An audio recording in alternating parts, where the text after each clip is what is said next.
बुलढाणा जिल्ह्यातील मलकापूर शहरात लक्ष्मीनगर येथे आज दुपारच्या सुमारास ऑटोमध्ये ऑक्सिजन सिलेंडर टाकत असताना अचानक मोठा स्फोट झाला। या स्फोटात एक जण ठार झाला असून 2 जण गंभीररीत्या जखमी झालेत। तर ऑटोमध्ये सिलेंडर ठेवत असताना गॅस गळतीमुळे किंवा अन्य तांत्रिक कारणामुळे हा स्फोट झाला असावा अशी शक्यता व्यक्त केली जाते आहे। घटनेची माहिती मिळताच स्थानिक नागरिकांनी तात्काळ धाव घेत जखमींना मदत केली। त्यानंतर जखमींना पुढील उपचारासाठी रुग्णालयात पाठवण्यात आले। धुळ्यातील साक्री तालुक्यातील चिकसे जिरापूर शिवारात काल रात्रीच्या सुमारास प्रल्हाद पुंडलिक पवार यांच्या गटखळ नदी तीरावर असलेल्या राहत्या घराजवळील वाड्यातील 6 शेळ्यांवर एका बिबट्याने हल्ला चढवला। या जागेवर 3 शेळ्या फस्त केल्या तर 3 शेळ्या वाड्यातून उचलून नेल्यात।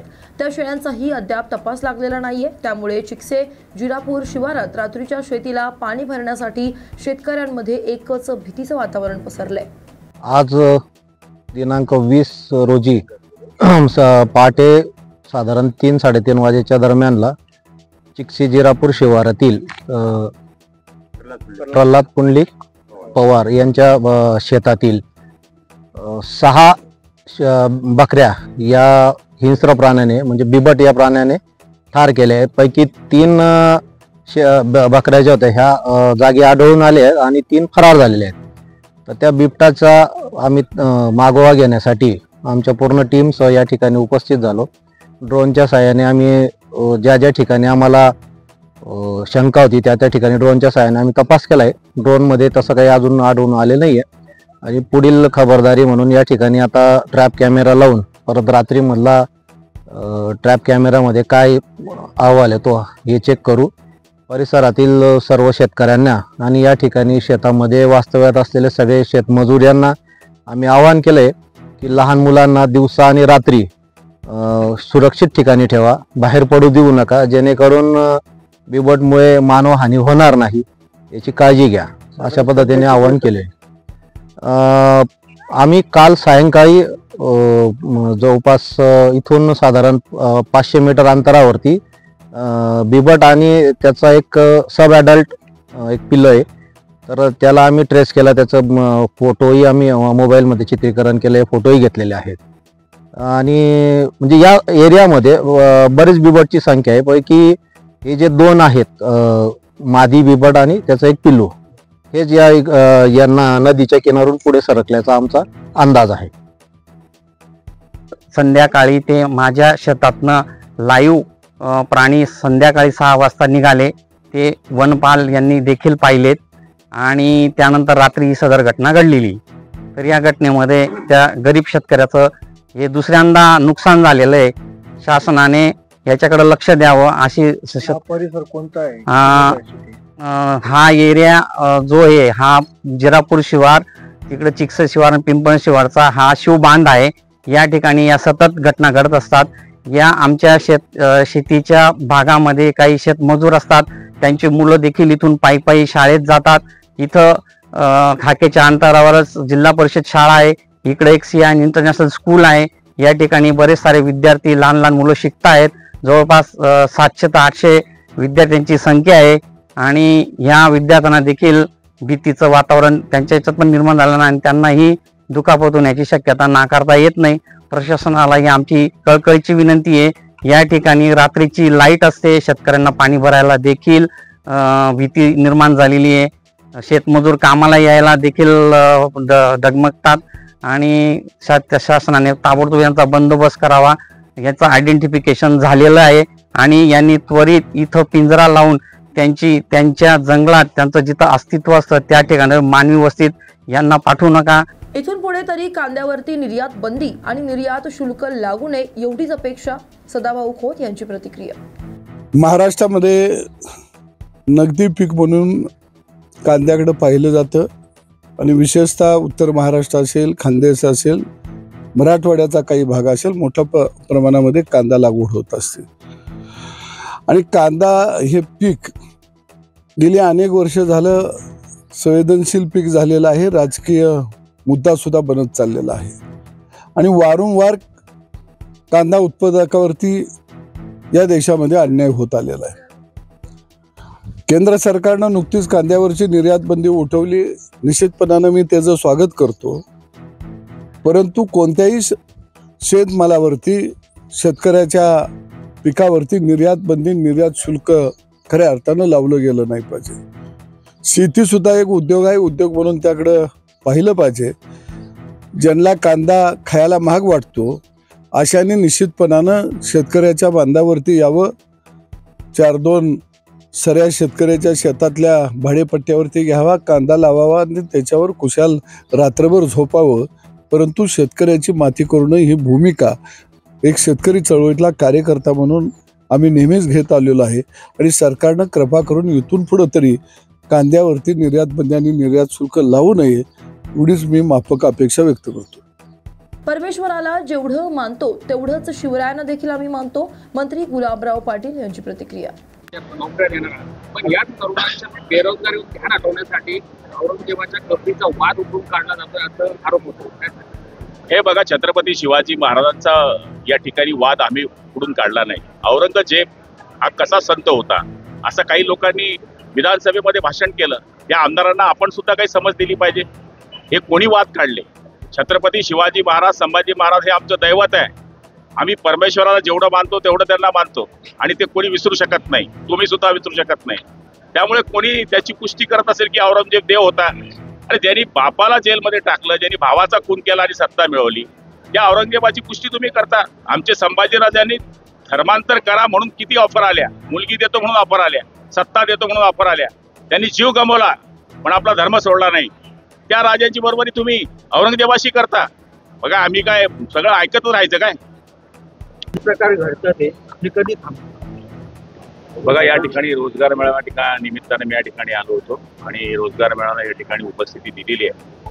आपला जो प्रश्न जरी असला तरी या ज्या घटना घडत आहेत या घटनेला आळा घालण्याकरता समाजातूनच प्रबोधन करण्याची अत्यावश्यक गरज आहे. कारण की मूळ कोणी कोणाचा विरोधक हे काही सरकारला कळत नसतं. शेवटी सरकारकडे ज्यावेळेस घटना घडतात त्यावेळेस लोकांचा रोष येत असतो. सरकारची ही जबाबदारी आहे या घटना थांबवणं, पण समाजाने सुद्धा त्या गोष्टीकरता सहकार्य केलं पाहिजे अशी माझी अपेक्षा आहे. एकनाथ खडसेंनी असा आरोप केला की जळगाव जिल्ह्यातली कायदा सुव्यवस्था पूर्णपणे ढासळली आहे.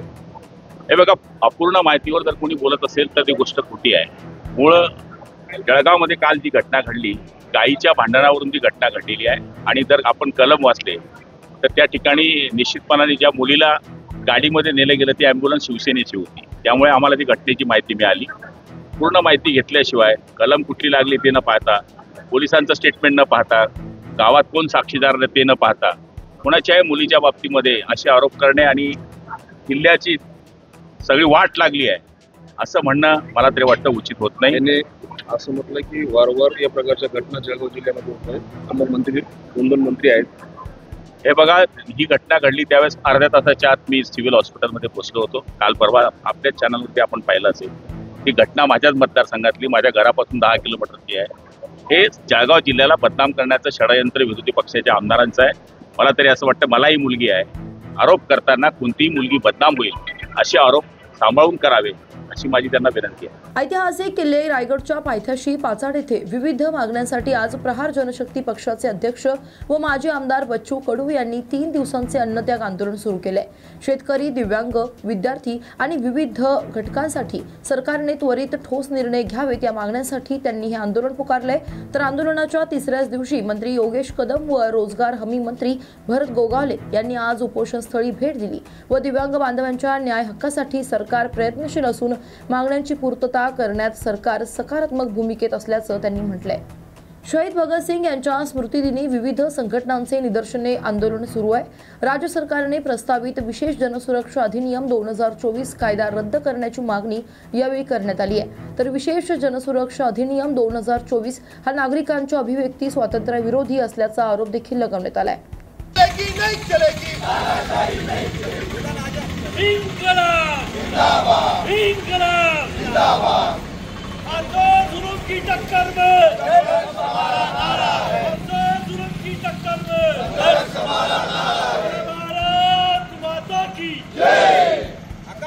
आज भगतसिंग, राजगुरू आणि सुखदेव यांचा शहीद दिवस आहे आणि आजच्या दिवशी आम्ही महाराष्ट्र शासनाने जो जनविरोधी आणि लोकशाही विरोधी जो कायदा येऊ घातलेला आहे, विशेष जनसुरक्षा नावाने जनविरोधी कायदा आहे आणि सरकारची सुरक्षा करणारा कायदा हे फडणवीस सरकार भाजपचं आणत आहे। त्याचा विरोध आम्ही या अनुषंगाने करतोय की 1928ला जो पब्लिक सेफ्टी बिल आणलं होतं ब्रिटिश सरकारने, त्याच पद्धतीचा त्याच धर्तीवरचा हा कायदा पुन्हा फडणवीस महाराष्ट्रामध्ये स्वातंत्र्याच्या 75व्या वर्षानंतर घेऊन येत आहे आणि एक प्रकारचा गणराज्याचा अपमान आहे, स्वातंत्र्याचा अपमान आहे, अभिव्यक्ती स्वातंत्र्याची गळचेपीच होत आहे। आणि मग भगतसिंगांचं स्मरण करून ती प्रेरणा, ती शक्ती आम्हाला मिळावी, भारतीय जनता पार्टीच्या मार्फत हे जे कायदा आणत आहे लोकांच्या अधिकारांची गळचेपी करणारा, त्याच्या विरोधात लढण्याची ताकद आमच्या सगळ्या जनसंघटनांना, इथे आज 22 जनसंघटनांची लोक इथे अभिवादन करण्यासाठी आली होती आणि इथून प्रेरणा देऊन जर हा कायदा रद्द झाला नाही तर जोपर्यंत रद्द होणार नाही तोपर्यंत सातत्याने आंदोलन इथे चालवण्याचा निर्धार आज इथे सगळ्या जनसंघटनांच्या प्रमुखांनी, नेत्यांनी आणि कार्यकर्त्यांनी घेतलेला आहे। सोशल मीडियामधून व्यक्त होत असताना कोणीही दोन समाजात द्वेष पसरेल अशी पोस्ट, क्लिप्स किंवा मेसेज टाकू नयेत। तसेच कोणी प्रयत्न केल्यास त्यांच्या विरुद्ध कठोर कारवाई करण्यात येईल असा इशारा शेगाव शहर पोलीस स्टेशनचे ठाणेदार नितीन पाटील यांनी दिलाय। तर सामाजिक एकोपा टिकून राहावा यासाठी सहकार्य करावं असं आवाहनही त्यांनी केलंय। शेगावमधील सर्व जनतेला माझे आवाहन आहे की कोणीही चिथावणीखोर, आक्षेपार्ह किंवा भडकाऊ मेसेजेस असेल किंवा इंस्टाग्राम स्टोरी असेल, फेसबुक स्टोरी असेल, व्हॉट्सॲप स्टेटस असेल, ते फॉरवर्ड करू नये, त्याला लाईकही करू नये, त्याच्यावर कमेंटही करू नये, तसेच ते ठेवूही नये। कारण की आमचं पोलिसांचं तसेच सायबर विभागाचं अतिशय बारीक लक्ष आहे आणि जो कोणीही असे आक्षेपार्ह, भडकाऊ, चिथावणीखोर स्टोरी किंवा स्टेटस ठेवेल त्यावरती निश्चितच कारवाई करण्यात येईल। आज 5 युवकांवरती आम्ही कारवाया केलेल्या आहेत, ज्यांनी स्टेटस ठेवलेले आहेत अशा 5 जणांवरती कारवाई केलेली आहे आणि पुढेही ही कारवाई सुरूच राहणार आहे। संतश्रेष्ठ श्री गजानन महाराज यांच्या जन्मस्थळी थट येथे काँग्रेस पक्षाच्या महिला तालुका अध्यक्ष नीता पाटील यांच्यासह विविध गावांतील सरपंच, माजी सरपंच, ग्राम सोसायटी सदस्य, विविध सेलचे अध्यक्ष, उपाध्यक्ष आणि ग्रामपंचायत सदस्य यांनी शिवसेना पक्षात प्रवेश केलाय। तर उबाटा गटाचे किसान सेना तालुका प्रमुख सुधाकर सुरडकर, बुलढाणा नगरपालिकेच्या माजी नगरसेविका प्रमिला लक्ष्मण गवई यांनी शिवसेनेमध्ये आज जाहीर प्रवेश केलाय। मुंबईतील पदाधिकाऱ्यांच्या बैठकीनंतर राज ठाकरे यांनी प्रतिक्रिया दिली आहे। अमित ठाकरेंवर मनसेच्या शाखा अध्यक्षांची जबाबदारी आहे, तर संदीप देशपांडे मनसेचे मुंबई शहराध्यक्ष असल्याची माहिती यावेळी राज ठाकरे यांनी दिली आहे। आणि त्याच्यामध्ये पहिल्यांदाच मुंबईला शहर अध्यक्ष आणि उपशहर अध्यक्ष, आतापर्यंत पक्षामध्ये फक्त विभाग अध्यक्ष हे पद होतं, याच्यावरती एक शहर अध्यक्ष आणि उपशहर अध्यक्ष 3 आणि विभाग शहर अध्यक्ष 1, त्याच्यामुळे संदीप देशपांडे यांचं शहर अध्यक्षपदासाठी म्हणून मी नाव घोषित केलं होतं। कुलाबाते माहील आणि कुलाबाते शिव साहेब या विभागाची जबाबदारी यशवंत किल्लेदार यांच्याकडे देण्यात आली आहे।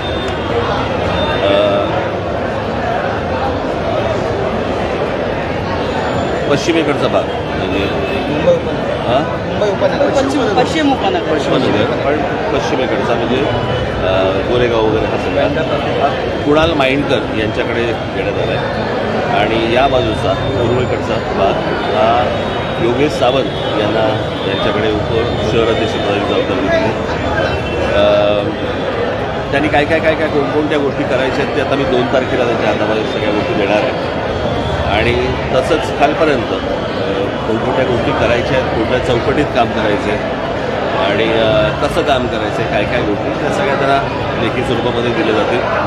तसंच एक केंद्रीय समिती म्हणून आम्ही नेमली आहे जी या प्रत्येक घटकाकडे बारकाईने लक्ष ठेवेल आणि त्यांच्याशी संवाद साधेल आणि याच्यासाठी म्हणून मी पक्षाच्या नेत्यांची, बाळा नांदगावकर आहेत त्यांच्याकडे गटाध्यक्षांची जबाबदारी दिली आहे, त्याच्यानंतर नितीन सरदेसाई आहेत त्यांच्याकडे विभागाध्यक्षपदाची जबाबदारी दिली आहे, अमित ठाकरे आहेत त्यांच्याकडे शाखाध्यक्षपदाची जबाबदारी दिली आहे। म्हणजे बरेच लोक येतात त्याच्यामध्ये यादीमध्ये, मी तुम्हाला बरोबर सांगतो जसं अविनाश अभ्यंकर आहेत, संजय चित्रे आहेत, श्री सावंत आहेत, असे बरेचसे। तसंच ठाण्याचं केलेला आहे. ठाण्यामध्ये देखील केंद्रीय समिती केली आहे, ज्याच्यामध्ये अविनाश जाधव एक गोष्ट बघतील, दिलीप पानसे एक गोष्ट बघतील, राजू पाटील एक गोष्ट बघतील, आमचे बाकीचे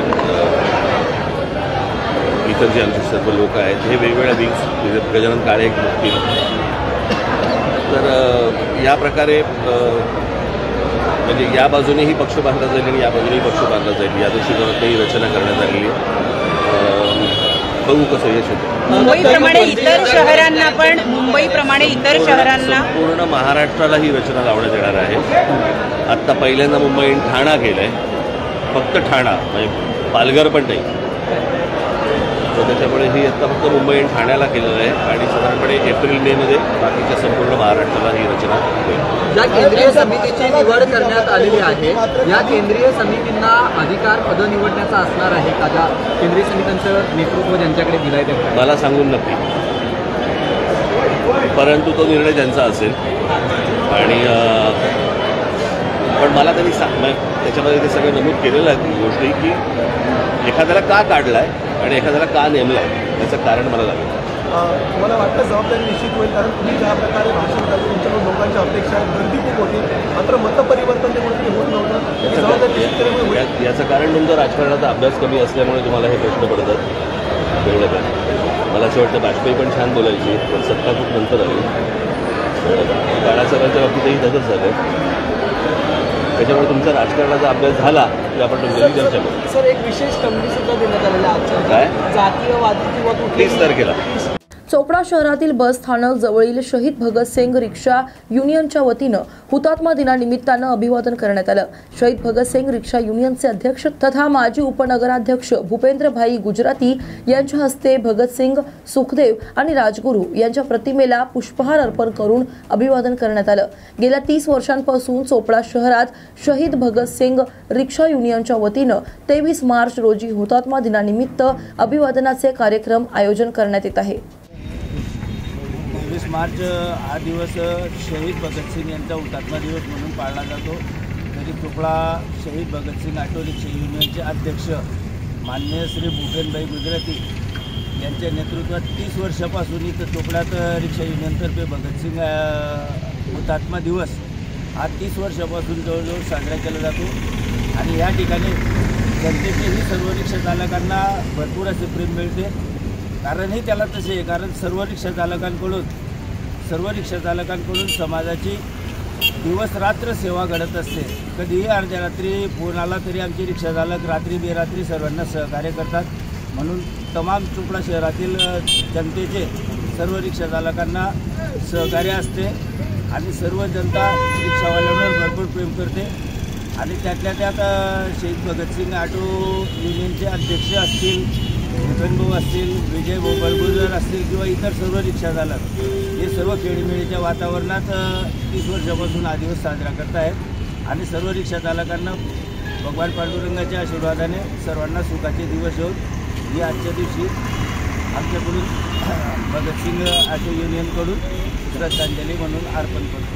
जय हिंद, जय महाराष्ट्र. धुळे शहराला पाणी पुरवठा करणाऱ्या हनुमान टेकडी जलशुद्धीकरण केंद्राच्या नूतनीकरणाचं काम करण्यात आलं होतं, मात्र मजूर मिळत नसल्याचे कारण सांगत हे काम गेल्या 1 महिन्यांपासून बंद आहे. धुळे शहरातील नकाणे तलावातील पाणी हनुमान टेकडी जलशुद्धीकरण केंद्रात आणून त्याच्यावर तिथे शुद्धीकरणाची प्रक्रिया केली जाते. मात्र हनुमान टेकडी जलशुद्धीकरण केंद्र हे जुने असल्याने त्याची क्षमता घटली होती. त्यामुळे अमृत योजनेतून या केंद्राचे नूतनीकरण करण्यात येत आहे.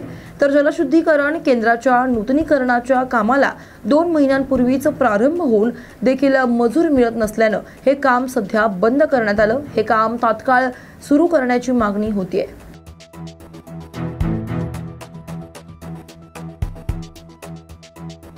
बारा ज्योतिर्लिंगांपैकी एक असलेल्या त्र्यंबकेश्वरच्या ज्योतिर्लिंगाला यावेळी मुख्यमंत्री देवेंद्र फडणवीस यांनी दर्शन घेतलं.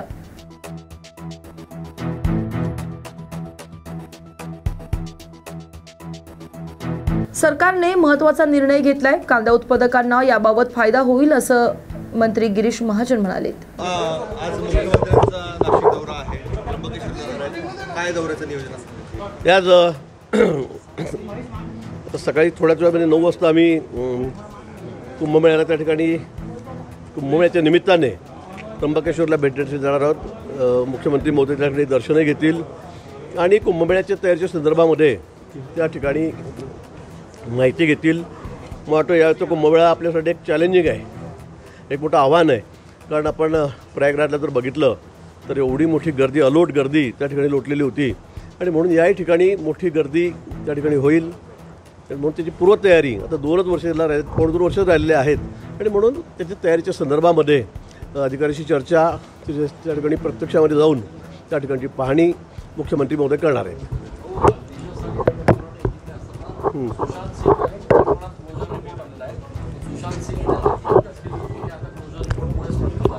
मला वाटतं चौकशी सुरू आहे. जे काही चौकशी आणतील तो त्या ठिकाणी निर्णय होईल. आज मला वाटतं कोर्टामध्ये सुद्धा, मान्य उच्च न्यायालयामध्ये सुद्धा त्यांनी त्याच्या पालकांनी याचिका दाखल केलेली आहे. त्या संदर्भामध्ये कोर्ट काय पुन्हा निर्णय घेतं काय नाही, मला वाटतं हा सगळा विषय आता न्यायप्रविष्ट झालेला आहे. निर्णयावर पुढे काय कारवाई होईल ती नियमाप्रमाणे होईल. कांद्यावरची निर्यात शुल्क जे आहे 20% ते 1 एप्रिलपासून अखेर हटवलेलं आहे. बऱ्याच महिन्यांपासून मागणी होती शेतकऱ्यांची. चांगला निर्णय, एक अतिशय चांगला निर्णय कांदा उत्पादक शेतकऱ्यांच्या बाबतीमध्ये या ठिकाणी झालेला आहे. त्यांना दिलासा देणारा त्या ठिकाणी झालेला आहे. केंद्र सरकारने ती जी ड्युटी होती ती हटवलेली आहे. मला वाटतं त्यामुळे कांदा उत्पादक शेतकऱ्यांमध्ये अतिशय आनंदाचं वातावरण आहे. आपण अपेक्षा करूया की पुढे कांद्याला चांगला भाव या ठिकाणी मिळेल. तत्कालीन पोलीस अधिकारी परमवीर सिंग यांनी मोहन भागवत यांना उचलून आणावं अशा स्वरूपाचं वक्तव्य केलं होतं मालेगाव बॉम्बस्फोट प्रकरणामध्ये. काय आपली भूमिका असणार? म्हणून त्या संदर्भामध्ये चौकशी सुरू आहे. काय कोण स्टेटमेंट देतं आहे काय ते त्या ठिकाणी आल्यानंतर अतिशय महत्त्वाची चौकशी सुरू आहे.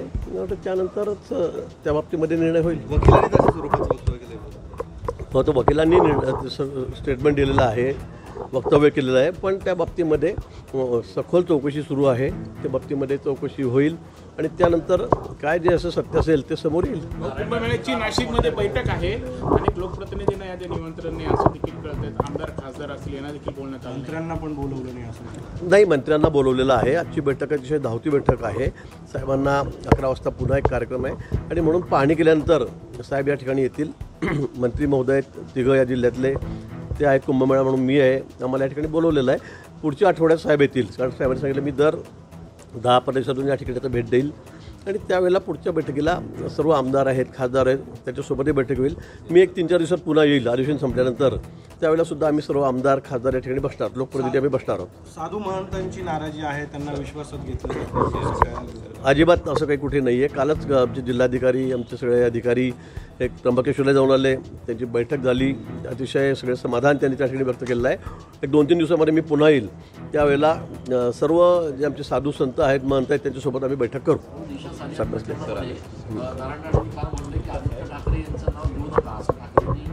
उद्धव ठाकरेंनी फोन केला. आता राणे साहेब सांगतायत, आता त्यांचं काय बोलणं झालं हे मी सांगू शकत नाही. पण ते जेव्हा सांगतायत किंवा मला फोन केलेला होता, मला तेव्हा सांगितलेलं होतं, त्या बाबतीमध्ये आता मी अधिक बोलणं योग्य नाही. पण राणेसाहेब सांगतायत तर काही तथ्य असेल. पाचोरा तालुक्यातील खडकदेवळा बुद्रुक येथील भीमसैनिक ग्रुपच्या वतीनं डॉक्टर बाबासाहेब आंबेडकर यांच्या जयंतीनिमित्तानं बैठक घेण्यात आली होती. या बैठकीत विविध विषयांवरती चर्चा करण्यात आली. तसेच त्यात श्रमदानातून दर रविवारी स्वच्छता मोहीम राबवण्याचा निर्णय घेण्यात आलाय. या निर्णयात सर्वांनी होकार देत आजपासूनच स्वच्छता मोहिमेला सुरुवात करण्यात आली आहे. राहणार खडकदेवळा, तालुका पाचोरा, जिल्हा जळगाव. आम्ही 14 एप्रिल निमित्त सर्व भीमसैनिक ग्रुप यांनी आम्ही मीटिंग घेतली. या मीटिंगमध्ये असं ठरवलं की हा जो मशानभूमीकडे जाणारा जो रस्ता आहे याची दर रविवारी आपण साफसफाई करायची व जे कुठं काही असेल कुठलेही कामं तर आम्ही दर रविवारी त्याची साफसफाई म्हणा, कुठल्या अँगलने कुठे कमी पडत असेल ते कामं आम्ही पूर्ण करू. गटारी वगैरे काढणं चालू आहे. तसेच आमचं सर्व भीमसैनिक ग्रुपांनी ठरवलं आहे 14 एप्रिलची मीटिंगमध्ये की आम्ही दर रविवारी हा मशानभूमीकडे जाणारा जो रस्ता आहे याची कंपल्सरी याची साफसफाई राहील. किती युवकांचा सहभाग आहे यामध्ये? आमच्या इथं 30 ते 40 लोकांचा सहभाग येतो. आणि सुरुवात आज काय काय कामं केले तुम्ही? या आम्ही सुरुवातीला हा जो मशानभूमीकडे जो रस्ता येणार आहे याच्याकडे झाडं, काही गडारी वगैरे काढल्या, काही कचरा वगैरे जाळला. ही मोहीम आता नेहमी सुरू राहणार आहे. दर रविवारी ही मोहीम आम्ही ठरवले की दर रविवारी ही मोहीम आम्ही चालू राहू.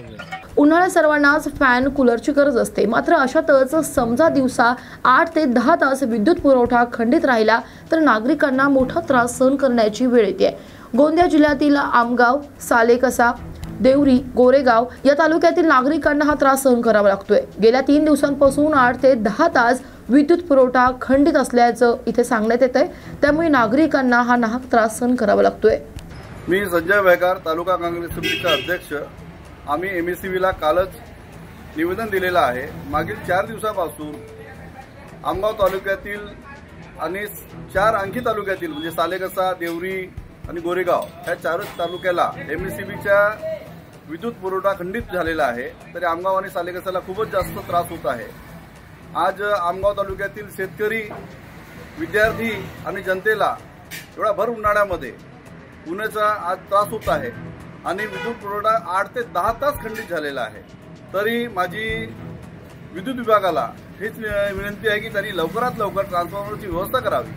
नागपूरमध्ये यांच्या ट्रान्सफॉर्मरची व्यवस्था आतापर्यंत काय झालंय समजत नाही आहे. ऐकायला असं मिळत आहे की आतापर्यंत यांची रिपोर्टच तिथे गेलेली नाही आहे आणि तिथून आमगावला यायला 6 दिवस लागतील असं भांडारकर साहेबांचं म्हणणं आहे. 6 ते 8 दिवस लागतील आणि त्याच्यानंतर मग ते चालू करायला की 1-2 दिवस लागतील. तर असं 10 ते 15 दिवसाची प्लॅनिंग हे सांगून राहिले आहेत. तर त्यांनी माझ्या हेच विनंती आहे की त्यांनी लवकरात लवकर व्यवस्था करावी जेणेकरून लोकांचं संतुलन बिघडणार नाही आणि ते आपल्या डोक्यावर जास्त चीड निर्माण होईल, लोकांमध्ये असंतोष निर्माण होईल आणि त्याचा मग फटका MSCBला भोगावा लागेल. माझी हीच विनंती आहे की त्यांनी लवकरात लवकर ॲक्शन घ्यायला पाहिजे.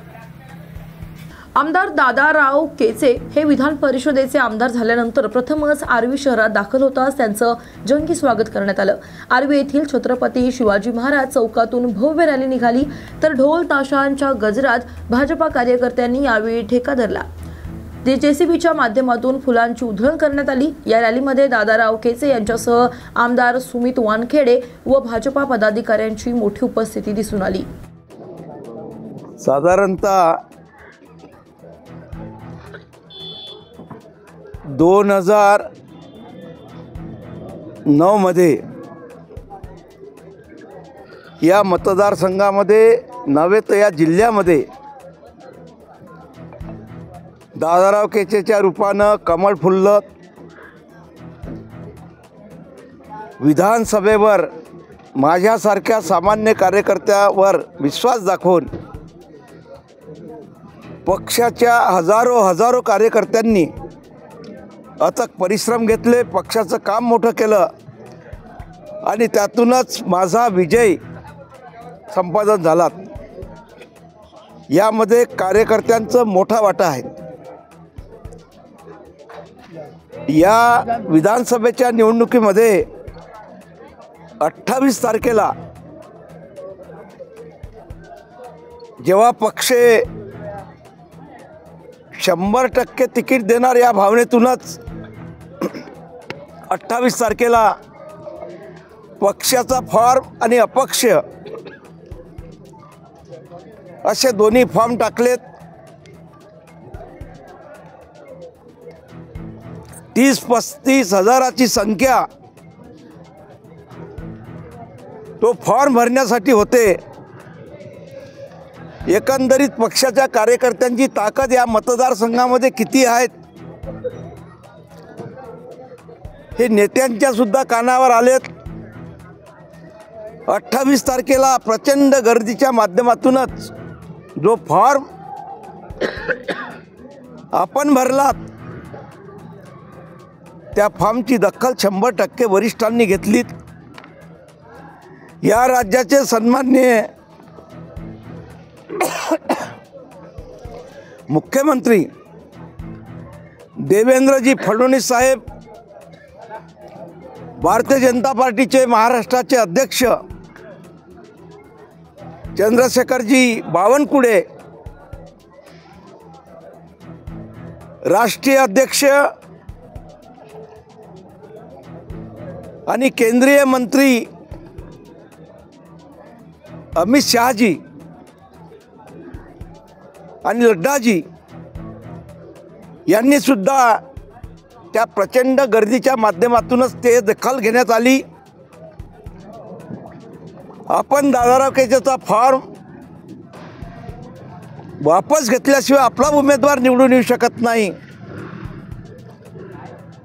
या भावनेतूनच या राज्याचे मुख्यमंत्री देवेंद्रजी फडणवीस आणि प्रदेशाचे अध्यक्ष चंद्रशेखरजी बावनकुळे यांनी अभ्यास केला की दादाराव केचेचा फॉर्म वापस घेणं अति आवश्यक आहे. त्याशिवाय या मतदारसंघामध्ये आपला उमेदवार निवडून येणार नाहीत.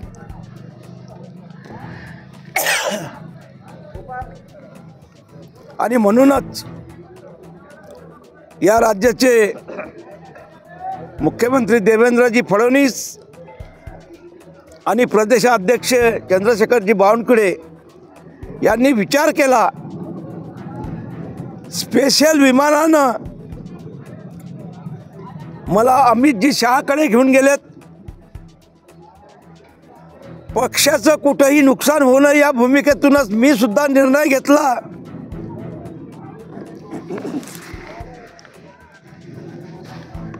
आपण जर थोडीफार चूक केली तर पक्षाचं नुकसान होईल, त्याचा फायदा विरोधकांना होईल. आणि त्याच वेळेस अमितजी शहा यांनी सांगितलं का तुमचं पुनर्वसन केल्याशिवाय राहणार नाही. हा विश्वास मुख्यमंत्री देवेंद्रजी फडणवीस साहेब आणि भारतीय जनता पार्टीचे राज्याचे अध्यक्ष चंद्रशेखरजी बावनकुळे यांना सुद्धा फोनवरून सांगितलं की दादाराव केचे यांचं अनेक वर्षापासूनचं काम आहे. त्यावेळेस या मतदारसंघामध्येच नव्हतं, या जिल्ह्यात भारतीय जनता पार्टीचं कमळ कधीही फुलले नाहीत. यांच्या प्रयत्नातून या भागामध्ये मोठं काम भारतीय जनता पार्टीचं उभं झालं. अशाच बातम्यांसाठी पहा न्यूज मराठी 24/7. नवा भारत, नवा विचार.